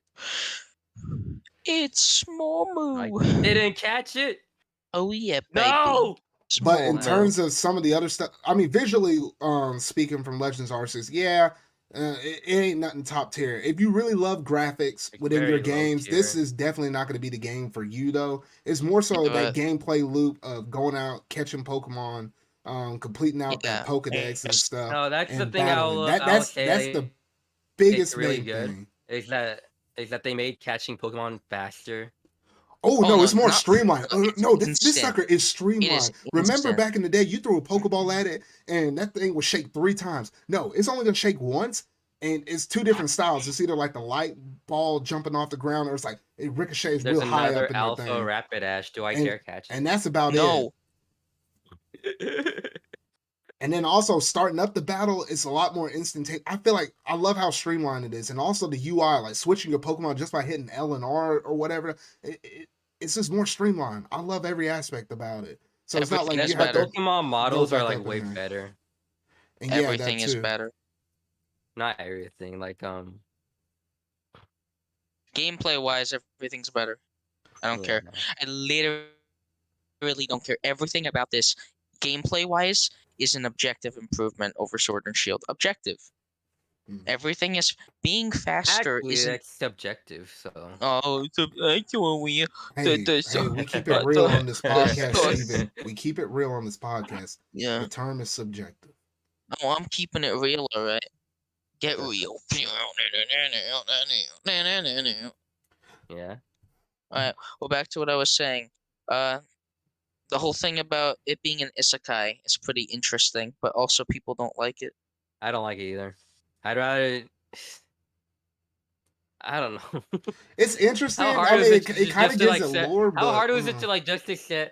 How hard is it with just to like say like, oh, it's literally just only back in the times, not like you were like the protagonist from Diamond and Pearl just being set back Well, in time by I was gonna Arceus. well, I was gonna say in one way it's cool that like in a way it is a sequel to Diamond and Pearl, if you think about it. If the if No, it theory is. is true, if it it's is a true, sequel. It is then true. technically, I'm saying like I hadn't played that far to fully confirm it. But if No, it it's were like the in the same beginning. people, no, not that. I'm talking about if these characters are the same as your protagonist from Diamond and Pearl.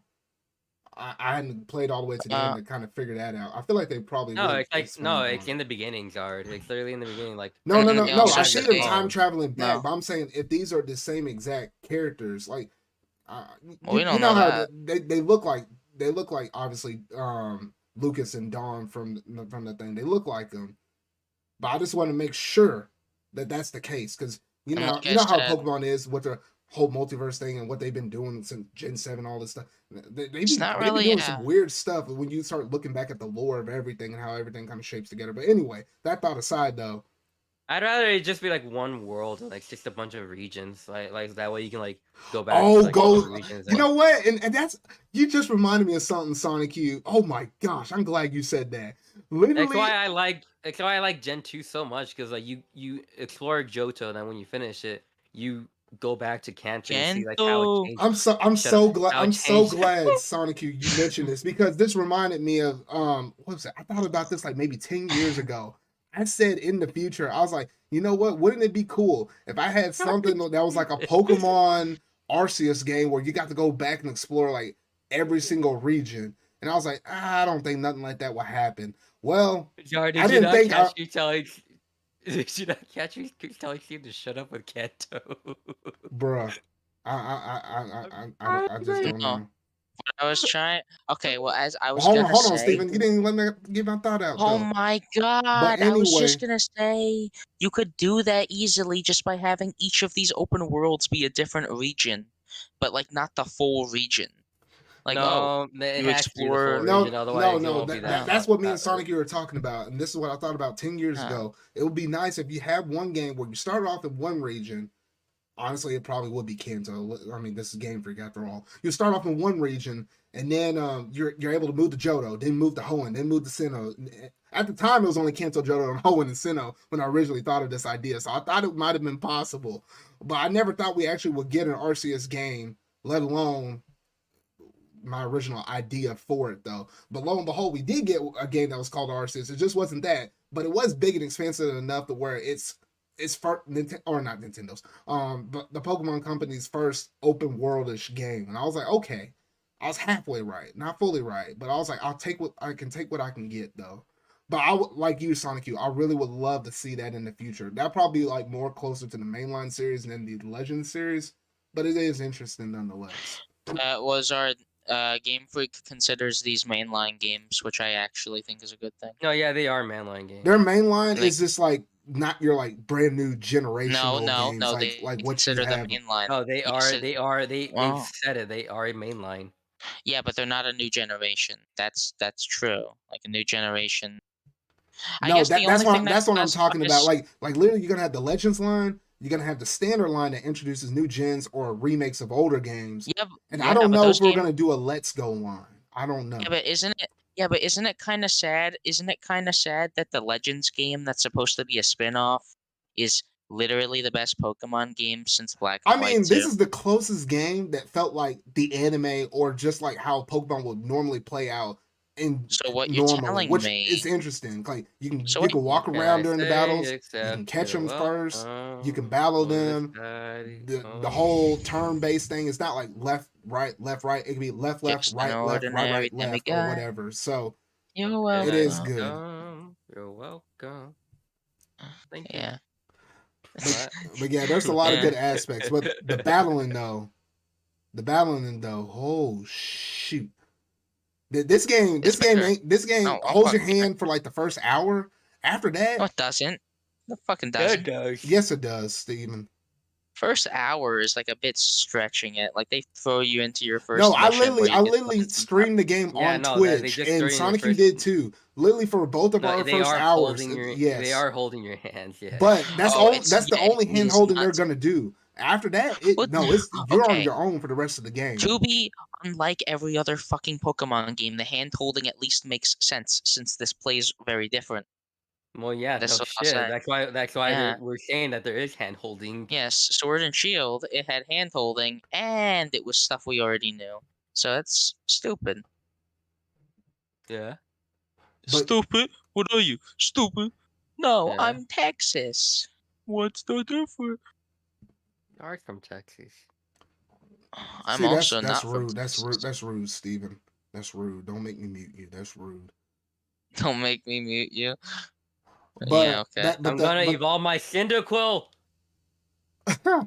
But I guess in terms of the battling stuff, that's the most interesting thing is the whole agile, strong things. Because I think, let's say if you're using a move like flamethrower or whatever, if it were, and I don't think it is this power though. If something were to be an 80 power move, doing it in the agile style form drops it down to 60. Doing it in the strong style mode drops it up or bumps it up to 100. So I like how you're able to do that, and how the fact that it will tell you the exact order depending on which moves you select, which Pokemon is going to attack next in line, that's actually pretty cool, because you can outspeed a Pokemon or whatever depending on the moves you use and what style of form you're doing though. But also those trainers that you battle in this game, I have they yet have like one Pokemon. they usually have one or two, but usually they'll always will knock out at least one of my Pokemon on my team. I'm like, what the freak? Oh yeah. Well, yeah. Well, and also in my humble opinion, they knock out only like one Pokemon. Okay. One or two. Yeah. Well, that's true. It's harder than Sun and Moon was. No, this game is a whole lot harder than no, like I'm one. saying, like when we're that impressed when they knock out just one Pokemon. Normally, yeah, because most of the time in the early game, this, like in the first 5 hours, you could sweep people. You guys are going to disagree, but I personally think that they should limit limit the amount of Pokemon in your team and make you earn it slowly throughout the game, and then let's just say why limit the players' options, right? Bro, we're just now learning the origin of how you can only hold 6 Pokemon, and you telling me you want to limit that more, bro? We don't have the origin of why you can only hold 6. What do you mean? No, literally Hikari rolls up to you and say, yeah, the professor thinks that we basically can only hold ideally 6 at any given time based upon how much they think that a single person can handle when they're out in the field like that. They did explain that. Alright, well guess what, Zard? The fact of the matter is, as long as you have 6 Pokemon, every Pokemon fight is going to be too easy. No, technically, I guess if you do some of the alpha Pokemon, I did one time had all my Pokemon wipe. I was expecting me to black out, and I never blacked out in the game before. But no, they'll let you walk away, but you're off the fend for yourself, so you can't start any more battles. So if a Pokemon attacks you, that's about it. So Nuzlocke in this game is gonna be the hardest thing ever, right? No, it's gonna be weird. Nuzlocke in this game is gonna be terrible. Like it's gonna be hard to grind. In my opinion, a Nuzlocke would be really fun because it would be a Nuzlocke would be really fun because it would be risk versus reward. Oh, if I go fight this alpha Pokemon, I'm probably gonna lose a Pokemon, but I get a lot of XP. You're gonna lose a lot more than just one. Have you not run into those alpha Pokemon that just show up and then you're like, all right, let's use Flame Wheel. Like Hyper Beam, Giga Impact. I'm like, what the heck? And using it strong style too. So now 150 power, like 170. You are right. I got Rapidash. So I mean, yeah. So I mean, they come at you pretty hard. This is what I like when you're given the freedom to like do these kinds of stuff. Oh, do you want to capture a very high level Pokemon? Okay, here you go. You're gonna die a lot, but if you want to, you're more than welcome to go for it. Well, yeah, it's kind of like in Breath of the Wild when people were trying to kill that like stone talus at the beginning. I felt like that was forest. possible earlier on in the game, but yeah. Oh no, the Guardian, like going up to a Guardian Stalker with like only a couple things and parrying the shot 3 times, for example, felt so good. Bascule Legion is one of the best designs they've ever made. They made Basculing good. No, it's not. Yeah, okay. You're forgetting one Pokemon, which is like what? Overquill. Overquill's fucking awesome. It is the best looking. It's the best one. I like how y'all just said a name, and I hadn't actually. I guess I hadn't seen it yet though. Maximum Overquill. I'll probably have to talk to y'all once I actually see it though. I think I saw like a couple new forms, and then I saw one brand new one, which I won't say the name of it in case someone didn't want to get spoiled. Which I guess technically you already said one of the names to one of the ones already. Know all the leaks. But you know which one I'm talking about. Just say it. No, we already know the leaks. No, it's not. No, I don't. I hadn't paid attention to any of the Cleavor? leaks. No, it was one that I talked to you about the other day ago, and I was like, "Oh, that one got a new evolution." So I was like, "Oh, okay, that's cool." Like I like how and Steven, watch it. But I like how I basically did not get spoiled to that look at all. Like I was kind of shocked. I was like, "Wait a minute, this is new." I was like, "What the freak is this thing?" They kind of did reserve showing a lot of this game, probably because they knew the visuals were fucking awful. They didn't want to show a lot. I mean, I felt like at least from Gen 8 onward, they've been trying to hold their cards closer to their chest. But obviously, you know how most Nintendo games are. They generally tend to lose. No, that's just like, Pokemon. Yeah. It's just Pokemon. Yeah, it's just Pokemon. That's why for every single game, they like mostly only show, for most Pokemon games, they show Pokemon designs, character designs. That's it. That's it. That's all they show. Usually, and now they've only been doing like a handful of. Well, unless it's a new gen, which obviously you got to show a bit more. But outside of that, they still try to limit as much as what they possibly can, which I have been appreciating because it's something to actually be able to walk up in the game and actually be genuinely surprised. When nowadays, by the time you hear most of the news with gaming and stuff, I mean, you about know most of the stuff that can play out. Like literally, go back in the past. Back to them N64 days and older or GameCube-ish, and think back to yourself. It's like, shoot, back when not everybody was like living on the internet and whatnot, though, you ran into a lot of surprises, or you had to rely on what the kids around the block were saying with certain things. Like that surprise factor was always there in almost every single game, but you don't get that feeling nowadays so much more. So when the company tries to keep their cards close to their chest, I do appreciate that. Okay, I found a weird room. I don't know what the fuck is in here. I'm scared. You're a weird room. What? What? I'm trying to think. Did I cover most of my bases for Arceus? I felt like I got most of my thoughts out. Oh, the music though. The music. Oh shoot, I love that trainer battle thing. I was like, you don't run into a lot of trainers where that thing will pop up on, but when they do, I catch my head bobbing just a little bit. And in terms of like the overworld music, I feel like it's more predominant, and I like how it changes between like if you're in the morning, afternoon, or at night. I feel like the music in this game, at least in the overworld, is a little more predominant than even like Breath of the Wild. Like for Breath of the Wild, there's like long stretches of like it was just like the wind blowing. But I kind of like how there's a little more something kind of going on in the background, at least in this game. I don't know. That's just me personally. There's a gigantic Luxio. Yeah. Trying to think. What did I mention? I mentioned music, battling mechanics, catching Pokemon. I think that's most of the main gist. And I don't know. This game has been catching me by so much of a surprise that I do feel like at least when I'm done with everything in the game, which I heard there is a post game, so it's not like when you're done with the main line, you're done with this game. There's still more after this. And I feel like they might also do DLC for this. Who knows though? But they did a lot of good things in this game. While yes, visually, at least for me, graphically, obviously it's not like up to par or anything like that, and I It can usually honestly bothers bypass most me. of it. The thing that bothers me the most, at least, is the pop in. Like I could deal with lower graphics. I mean, shoot, this Nintendo, after all, they're not Yeah, known for you crazy put you. graphics, but the pop in Are is you what really kidding gets me? me. Nah, nah, nah, The nah. Are pop in you is what kidding gets me? me. Have you seen Breath of the Wild? They Have can you do seen it. Kirby? Have you seen the new fucking Kirby Have you game? seen Look at Super it. Mario Bros? Have you seen Odyssey? Nah, they can do. No, They no, I can. know. I mean, No. no, the graphics are good in those games. Don't get me wrong. It just ain't, like for example, you look at the competition between Xbox and Sony. Like they ain't Well, up it's to not even that. 4K or Like what? whatever though. Like they work with what they got, and like what they like produce is like something incredible. But like it's just like the thing that holds Game Freak back. It's just the. It's like The they're lack not of given enough experience, time. No, it's not even the like experience. time and the lack of It's the experience. time. And the thing is, they've done it before. They could they hire like a third party to like do their like The like just DP look at games. BDSP. Yeah. Yeah.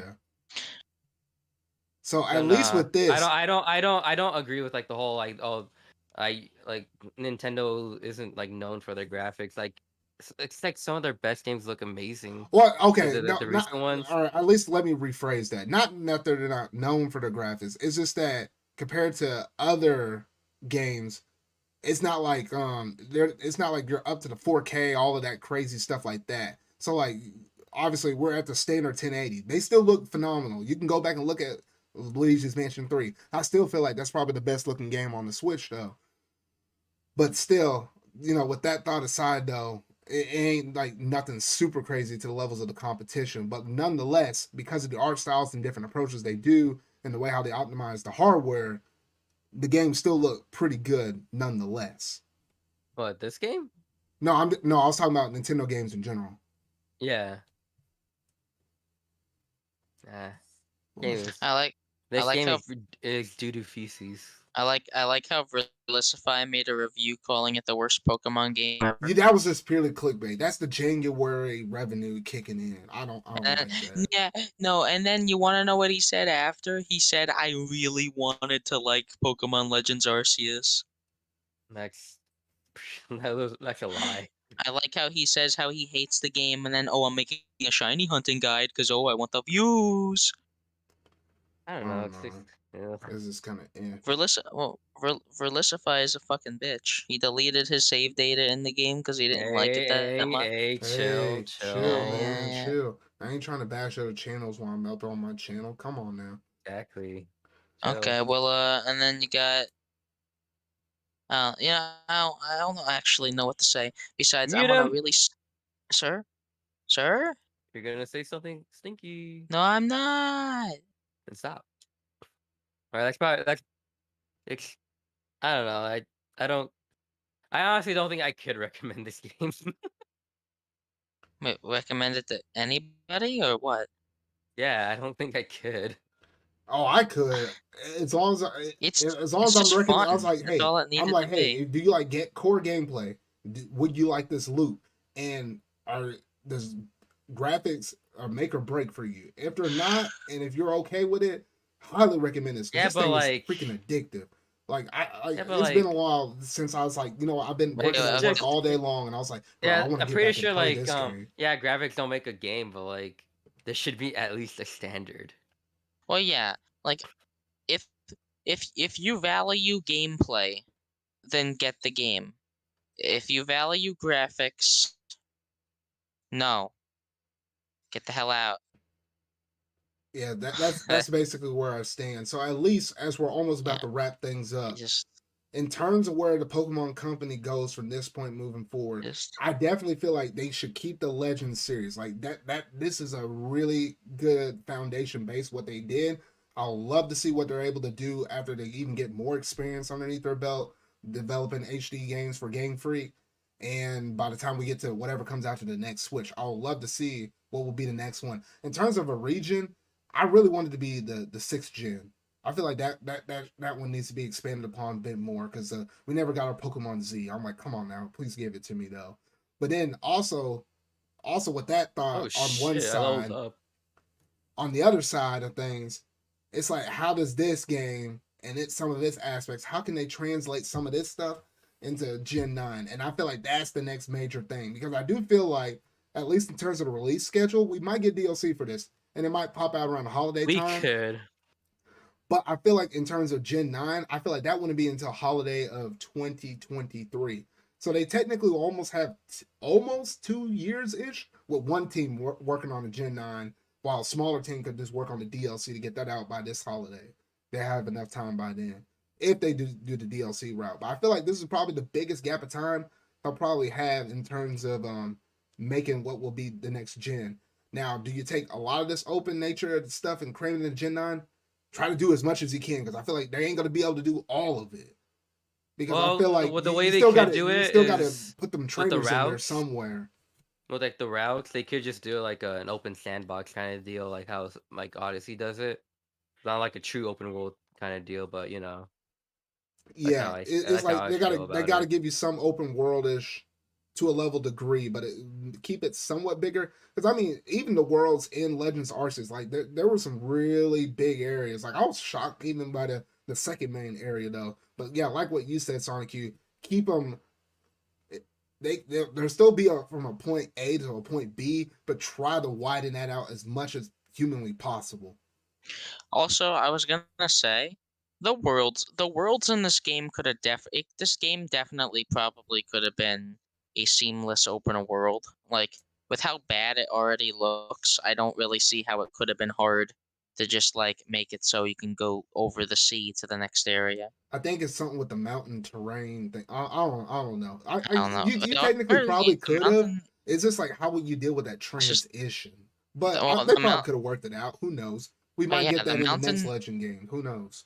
I don't know if you've seen this in the distance when you're looking at the mountains, they'll just change shape randomly. No, the game is not like really optimized well at all. The grass glitches a lot. I'm sure you guys have seen No, that. no, I've seen it. Like even in the beginning of the game, I it's think just the worst that I saw in this game, literally, I remember you were talking about the shadow effects when you were streaming the game earlier before this podcast episode no, they're started. terrible. No, I found one tree where the shadow was down on the tree. It was nighttime, or yeah, it was Like nighttime. you saw the shadows like in the ground, right? Like they made no sense at all. Yeah, like I circled around this tree going in and out of the shadow, and it was flickering between night and day, night and day. I ought to post that up on Twitter. That's probably the worst I've seen, where it flickered between night and day because of the shadow effect. I was like, what the heck? This feels like security breach with the glitches. Bro. No. Fuck no. I'm gonna tell you right now. No, Steven, we ain't going there, Steven. We ain't going there. You can do wave dashing and all that stuff, like how I did you can like see that. walk. I did see that. You can literally moonwalk up the yeah, but the difference is that there's no game breaking stuff. While security breach is only game breaking stuff. What do you mean? Like, are you talking about the last area? No, the glitches. Wait. Last area of what? Security breach? Yeah, like No, you can literally break the entire game with the easiest glitches. While Pokemon Legends Arceus, it's hard to replicate the glitch. Some of the stupid glitch. Yeah, there's a couple funny visual glitches, but there's nothing that actually hinders the experience. The game doesn't crash. I've seen like your character model, you literally become like a gigantic prism. I literally just said like no, like besides visual stuff, there's no glitches that like get you soft locked like security breach, make you crash like security breach. A glitch that like broke the experience for me is that I had an Eevee stuck in a tree and then it literally fell underneath the map. Really? I did not see that. I'm gonna have to watch the stream. I got it on my stream. Like it fell down like the like into like the world. I was like, okay, that's cool. I don't think literally for me, I hadn't ran into any. Well, besides the shadow tree effect thing, which I'll probably drop that on my Twitter. Oh yeah, that's probably the worst I've seen. That's fair, but it's like, it's really the glitches are not that bad so far. We're going to Bendigo, Morty. It's where all the glitches are. No, I was gonna say, absolutely, security breach has worse glitches because of the things I've already. You still cannot 100% the game on PlayStation. You still cannot. Well, obviously that's just a skill issue. Anyway, it has been 2 months almost, and you cannot complete it on PlayStation. We'll probably find more glitches later on. It's only been like Yeah, what? well, It's only but been like, so How long, many days and since Friday?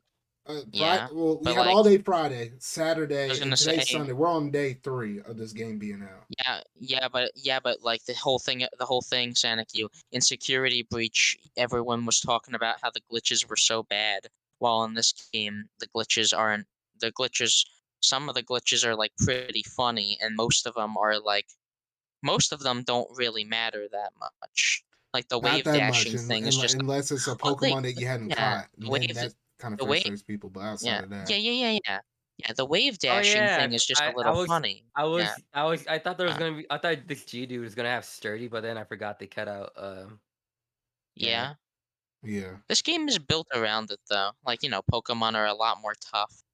Oh But I yeah, do they like the hit fact that how they hard. flipped this game literally on its head, because the fact that, like, for example, when you're battling, normally you will paralyze a Pokemon and that's it. They're usually stuck with that one status element. However, in this one, you can override elements, so you can change them from being paralyzed, the poison, to being sleep, and even with sleep, they're not fully asleep. They're just drowsy, so they can still have a chance of attacking. So I'm like, well, shoot, Yeah. what happens when you freeze a Pokemon? Is this gonna randomly just bust out the ice and just be fine? I don't know, but they literally did flip this game up on its head. I do like it because it's been catching me surprised, because I was like, I'm used to it working this way, but now they're doing it like this. So now I gotta adapt to these changes. I do like that.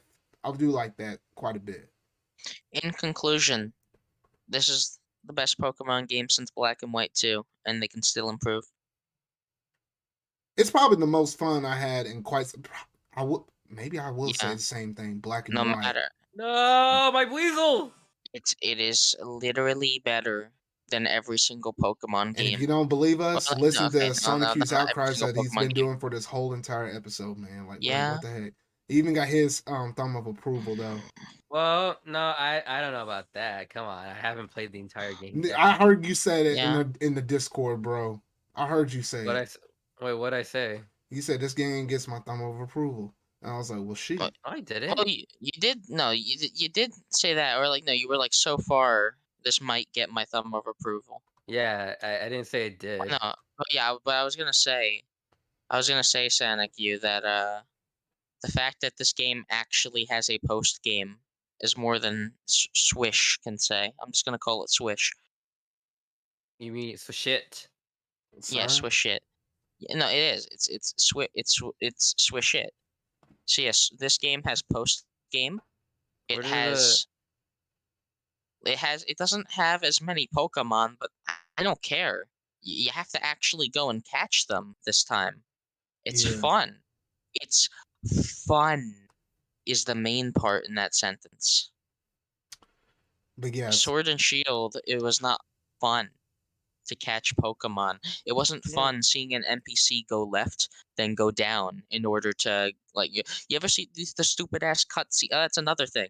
They make cutscenes actually have angles and like camera angles and stuff. They're better.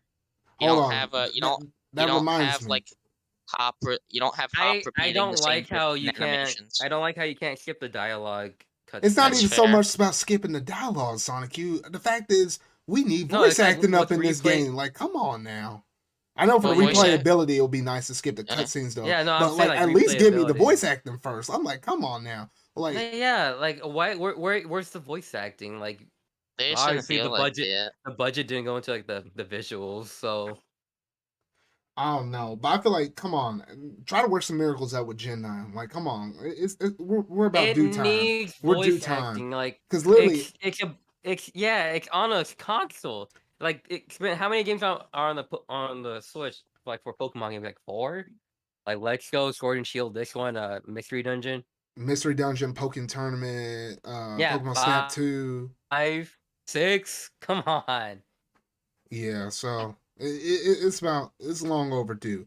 That's my last little critic on it though. But other than that, I have like a lot to criticize these I games know so far. we'll have to save it. We'll have to save it for It'd another be a video discussion in of in itself. itself, Yeah. which I probably will do once we all finish the game. It probably warrant having the discussion, so I might coordinate that out though. But yeah, but other than that, the verdict right now is really fun, really addictive, at least for me.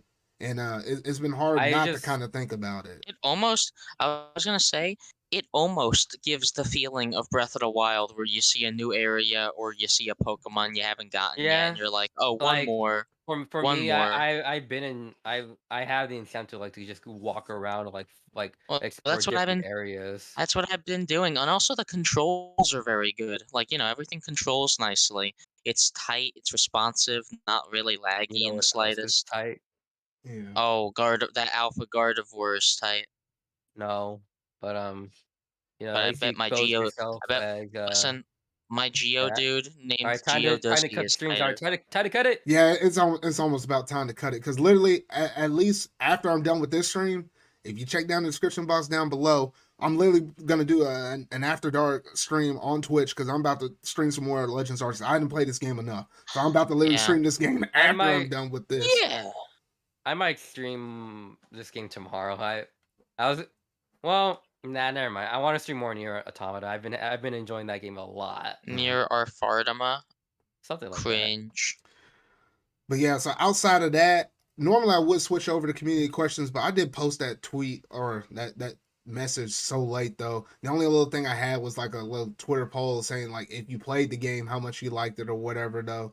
But I might have to repost that one and then let that one sit a little longer though. But that's basically gonna do it for this one ZardCast episode though. So a lot of good stuff that we talked about between the pop culture, the gaming news, and obviously the hot new game that's out right now, Pokemon Legends Arceus, or what I sometimes like to call the Legend of Pokemon Breath of the Monster Hunter. I feel like that's what it is. At least it's like Legend of Zelda, Pokemon, and Monster Hunter for me. Like it's an interesting mix of things. Wait, guys, can you Yeah. can you have like a small map to the side on this game or no? You talking about like a mini map? Yeah. No. All right, that's something I have to criticize this game for. Come on. I mean, I feel like the mini map is kind of unnecessary because when you look down at the mini map, most of the time you're kind of looking at that. When I'm looking for like a lost satchel, I would love to like. Oh see, no, like, if you're still in the area, well, okay, I guess that makes sense. For like areas and for like materials, so like like over here, like it's around this mountain. Hypothetically. Yeah. Let's just say hypothetically. Pokemon was fun. I got full heals. 21. Bruh. All right. Oh yeah, I don't know about you, Sanikyu, but money is actually kind of hard to come by. Oh yeah, money is kind of hard to come by. Like you don't want to burn that money on anything, but yeah, you want to use it on inventory space. That's what you want to do. Yeah, so I'll tell you right now. I need more inventory space. Yeah, you can get it. Like I don't know if you found the guy yet that says he can expand it for you with money. You know what else he can expand? Your satchel. He literally said, I like how he literally says, I'm not expanding it, I'm just helping you find new ways to fit more stuff. Which I'm like, bro, I could have done that myself, but whatever. Literally doubled the space. And I don't get how I'm holding 100 Ultra Balls right now, but it's like this tiny ass satchel. Yeah. Well, also yeah, sorry. Yeah. Well, I'm about to go ahead and shut it down though. But yeah, that's basically gonna do it for my ZardCast episode 25. But before we go, we must do these outros though. So Sanikyu, or not Sanikyu, Steven, I'll get you out of the way so that way I can pressure him to get done first. Tell my people where they can find you at. You can find me on Twitter, and you can see my banner on Twitter that goes whoosh, whoosh, triangle kick from the hit game Mega Man X7. What? You'll understand, Zard. You better play. You gotta play Mega Man X7 one day. You'll understand. I am not doing that. I am not doing that. You gotta do that. You just gotta play the first one and you're good. No, I just played Mega Man X, and that's probably the only one I'm gonna play. Sanikyu, which Pokemon has a tail like a spring? Your Grumpig, Spoing. Besides that, Glameow. Oh shit, you're right. Wait. I think that's the one I need. Thank you. I can't believe you didn't think about that. All right, well, and guess then what? Wait, me or I mean, no. I'm talking to Steven. I'm talking to Steven because he was the one that asked. But anyway, Sanikyu, where can they find you at? I think you can find me on Twitch, YouTube, Twitter, Yeah, that's pretty much it. Alrighty. And links to all of their socials from Steven's Twitter, as well as Sonicu's Twitch, YouTube, as well as his Twitter. All of that stuff can be found in the description box down below. But once again, as always, in the description, not the comments. Among Us. Thank y'all for tuning in, and thank you, Sanikyu and Steven, for joining this stream, though. One last thing I'll say about Legends Arceus. Buy Dragon Quest 11. I hope there's DLC. If they eventually make a Pokemon game that has the gameplay of this game and the visuals of new Pokemon Snap, it's over. Pokemon's good again. Like, amazing. If they have a game with the visuals of Snap that plays like this. Yeah, that would be pretty sick, and honestly, I'll probably pass out. Pokemon Snap is the most underrated game of the generation. I don't care. New Pokemon Snap, I mean. It's a very good looking game. It's like probably one of the best looking Switch games I've ever seen. Alrighty. Well, that's gonna about do it in terms of this one episode for 25. Just as a reminder, if you want to see more Pokemon Legends Arceus gameplay as I keep going through and traversing the Hisui region, make sure to check out my Twitch channel. Because literally after this is done, there will either, if you're watching this on the VOD, it's already up on Twitch. If you're watching this live, I'm about to move over there next within like the next 15 minutes or so though. But I'll be streaming Pokemon Legends Arceus on and off probably until I beat that game. Who knows? I don't know. I can easily see myself dropping 60 hours up in it though. But this is gonna basically do it for this one episode though. So remember to go ahead and hit that like button. Go ahead and hit that subscribe button and that bell to stay updated on all video game related things that I feel like talking about and discussing, as well as Marvel news whenever we do get that. Whenever we do get stuff of that nature though. And then also, I think I did cover the Moon Knight. I felt like I did. Leave me Wait, alone. did I? I can't remember if I did or did not, Steven. No. Wait, what happened? Wait, what happened? Bruh. Well, anyway, I got to shut them down because I guess something's happening on their end now. But anyway, that's gonna basically do it for this video. Make sure to go ahead and hit that like button, subscribe, all of that. I think I already mentioned all of that. And if you happen to be watching this on one of my podcast servers, whether that be Apple, Google, Spotify, or even Amazon Music, make sure to go ahead and hit that like button over there. Share this podcast out. Just let them know what we're all about. You can always hear us, talking, ranting, or even arguing, whatever, about any kind of video game related stuff that's been happening, as well as interesting stuff that happens in the pop culture segment as well though. But that's gonna do it for this one though. So remember, y'all, until whatever video I make next, and until the next ZardCast episode, I'll see y'all later.